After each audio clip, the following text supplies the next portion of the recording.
If you forgot password into your Outlook on the Redmi Note 15, you've got two methods how you can actually fix this. The first one, you have to open the settings, make sure that you are connected to the Wi-Fi or mobile data. And now you will have to go into the Xiaomi account, just open it. Now you will have to go for this account security options. And here we have to go for a password. So we have to go for this. Now we have to wait a little bit because we will be redirected into this authentication screen. So we have to send this verification code on our email. There's also option to use another method if you want. And now we have to open our phone. We have to open our email. So I will do this on my second phone. And here is the code. We have to input this code into this pool. So in my case, it's 6 digits. And in your case, it will be probably the same.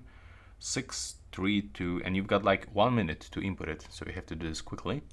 Now click submit. And as you can see here, you are able to change the password, the password to your Outlook. Once you actually change this, you can just open your applications with a new password. That's all for this video.